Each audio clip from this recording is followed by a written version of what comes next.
how to set up a permaculture system. So today I'm just come to this empty field, and I'm just going to imagine that I've just acquired this field, and I'm going to look over it and see what I'd like to put where. The most important thing to do first of all is determine which way is north and south, because everything you position is determined on which direction it's facing. So that is south and that is north. This land is it's not perfect because it's mostly north facing, but I'm still going to look around and think where I would position things if this was mine. Another thing that's very important is the topography and the shape of the land. Very steep bits probably best to have as woodland. Like here, there's already quite a few little patches of woods on this bit of land. There's one here and one down there, and there's a very steep bit going down the middle, so I'd have to take all that into consideration. You always have something that's in the way, so if you had this land, you've got this power cable going through, but so you wouldn't be able to plant big trees underneath it, but you would be able to plant an orchard or have anything else next to it. And of course you've got to be aware if there's any kind of pipes or wires or anything going through your land as well. There might be, so it's always good to be aware of that, because if you're digging up a power cable, it's not good. Here you can see there's a really steep bit and there's a valley going through, so you've got like a water source going through. So I'd be thinking I'd want to wiggle that and bend that a little to having some ponds to catch the water in, and I'd also be thinking I want to have some ponds higher up, so it tops up the water table all over the land. So everything I do here would be based on the 12 principles of permaculture, and I'll just show you a little short I did a few months ago just so you know what those are. Number 1, observe and interact. Number 2, catch and store energy. Number 3, obtain a yield. Number 4, self-regulation and accept feedback. Number 5, use and value renewable resources. Number 6, produce no waste. Number 7, design from patented detail. Number 8, integrate rather than segregate. Number 9, small and slow solutions. Number 10, use and value diversity. Number 11, use and value edges and margins. And finally, number 12, use and respond to change. A great bonus with this bit of land is that these little woods have got some very big old trees in them. As I get further down the land, it gets steeper and steeper and steeper, and in fact at the bottom is a really steep woods just going down to an estuary. So it's quite possible that in the case of this bit of land, if I had this, I'd probably want maybe the whole bottom bit to be woodland. If I was going to have grazing animals, they'd be fine on these north-facing slopes if I had the land divided into a few bits so you could rotate the animals on it. But these very steep north-facing bits would be no good for growing crops, and not really that good for orchards either, but it would make a hell of a big woods at the bottom here. And there's established strips of woodland both sides, so filling in the gap would be quite easy. So if this was mine, I'd have this all as woodland, but it could also be grazing land if you wanted to do that. And normally I'd have woodland mostly at the top, so it sort of retains nutrients and water and filters them down, but in this case I think it would be the other way around. Down here there's this lovely stream here. It runs most of the year, and it would be perhaps quite nice to have a sort of big pond down here because it's all very swampy and boggy, and it would keep a lot of that water. But of course you really want to have some ponds as well higher up on the system, because that's sort of better. This is just at the end of the system, but it's still a possibility for down here. The only bit of south-facing land, or slightly south-facing land down here, is this very steep hill here. So this hill here gets quite a bit of light. It's southeast facing, so we get sun in the morning. I'd be in two minds. The first thing is sort of then where's your base going to be, or if you're going to live on the land, where are you going to live? and I'd be in two minds. Up there it's flatter at the top and you've got more sort of sun from different directions, but down here you're more hidden away and in the forest, and you've got this nice hill here which does get a bit of sunlight, so I'd be in two minds about that. Around the other side it's not so steep, so I'm going to have a look over there. This is very interesting here. There's a little valley coming up as a tributary from the other stream, and this slope here is not so steep and it's totally south-facing. In this whole plot there's north-facing.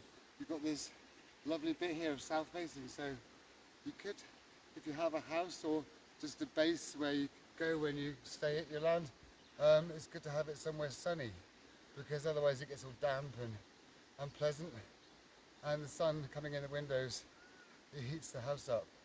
So it's always good to have a house somewhere where it gets lots of sun. And then you want your vegetables next to your house, and you want your recreation space, your garden next to your house. So you've got it all there. Your orchards you can have further away. Things like if you have chickens, you want them quite close to your house as well, perhaps in recycling them with the vegetable gardens. And then woodland and grazing animals if you have those, and orchards and things, they can be further away because you don't have to go to them as much. If this was my plot of land, I'd be really tempted to put the house down here, because, or my base or whatever I was going to have here, because this is just so nice and tucked away, and it's south facing, and it's just lovely down here. Up there you've got other houses around, and but up there would be easier for road access, and it would be have a lot of benefits as well, and it's fairly flat, so you've got light coming in from all directions. So yeah, there's two possibilities here for where you could have your base. And then of course you'd want your vegetable gardens around your house, and anything like poultry and things, you'd want that close to your house as well, perhaps recycling it with your vegetables. And then you want your like orchards and grazing animals and woodland and things, they can be further away. So your vegetables and recreation space and garden and things, everything you need that's around you here, you know, or where you put your base. And then that's a really good way, first of all, think where you'd want to be, and then you want to think, well, how do I get everything I need here? So you'd want to have some kind of water catchment, so you've got some water for your plants, and here with a valley, a damp place, even though this is a sandy soil, you could easily dig a pond here to keep the water, because you've already got a stream here, so the water table's already at the surface. So having a pond here, which means you'd have water even when the stream dried out. One possibility here is I could dig out a big pond or small lake just on the edge up to these woods here, and then I'd have water sort of high up on the system, and very useful to me if I was living there. I could put the vegetables and things into terraces there, I could smooth out the land a bit, but it's beautiful there. I think that's where I'd want to be. And over here is the opposite, it's all north facing, so this would be a woods, but it could possibly be like a nut orchard or something. I think it's too north facing to be an orchard. But I think a nice woods here, so it would give I'd be really down surrounded by woodland there, and I'd really like that. I'd be quite certain that if this was mine, this whole north facing hill here would all be woodland. And then that lovely south facing slope could be my home. If it was me, I wouldn't live up here, I'd live down there, but this is the other possibility of up here. Although it's north facing, it's only very slightly north facing. You do have a house over there, so it's nicer to be further away from other people. And yeah, it's just, I personally wouldn't live here, but I think it would be quite suitable to have your base up here.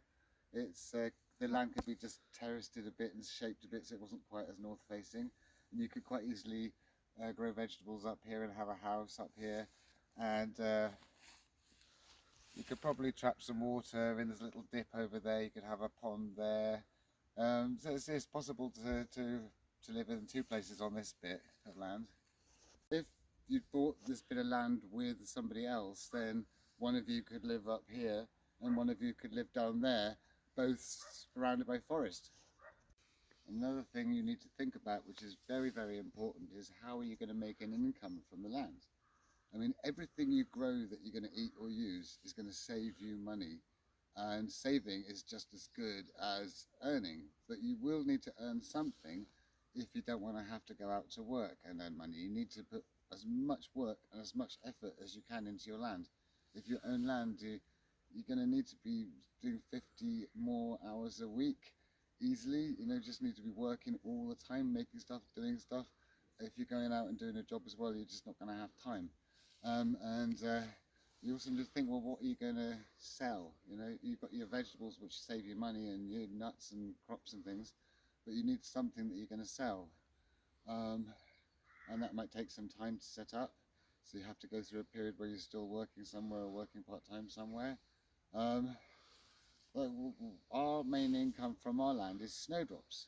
We have vegetables, but we just have them for us. And we have a fruit orchard, but we just make a pittance from that, really. It's just so we're growing a crop. It's important that we grow food, so we decided to do fruit orchards.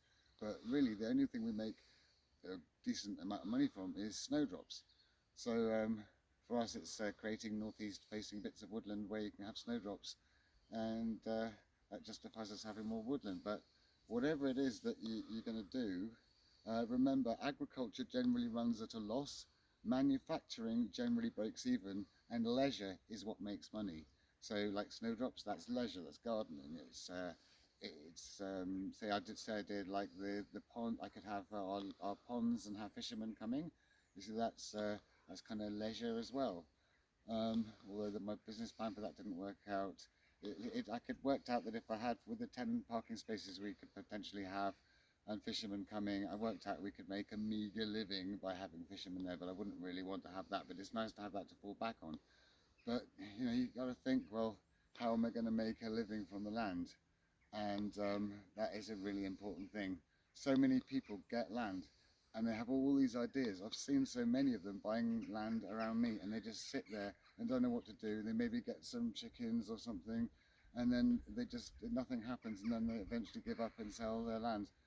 And you think, what a waste. And other people buy land and they don't do anything, they just sit there, and it all grows over and they do nothing, and you think, well, what a waste. So you've got to be dedicated, you've got to be self-motivated, and you've got to have the time and energy to put into your land, and you need to be able to be producing viable harvest that you can use and sell so that you can sustain yourself.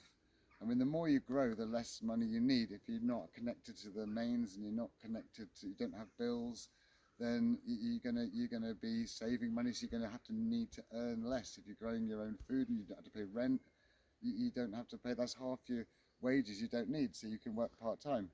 But yeah, in order to be fully dedicated to your land, you need to be really earning a living from it in some way, shape or form. So you need to do research. You need to see where there's a niche in a market, where there's a shortage of something, what you can grow or produce that's actually going to make money. Like, yeah, if you're going to sell vegetables or sell eggs or something, you got to sort of work out how many you'd need to be able to make a living. That's quite a lot, because agriculture generally is subsidized, and unless you're growing sort of organic or specialized things, you're not going to make a living. But it's very good to be self-sufficient. The more self-sufficient you are, the less you need to buy, and the less therefore you need to earn. But of course, then just a small income of things you sell, it should give you everything you need. So anyway, I hope that's given you something interesting to think about, and it's always good to be prepared and plan before you do anything like that. And I hope this is useful for you, and if it is, please would you like the video and subscribe to the channel, and I shall see you next time.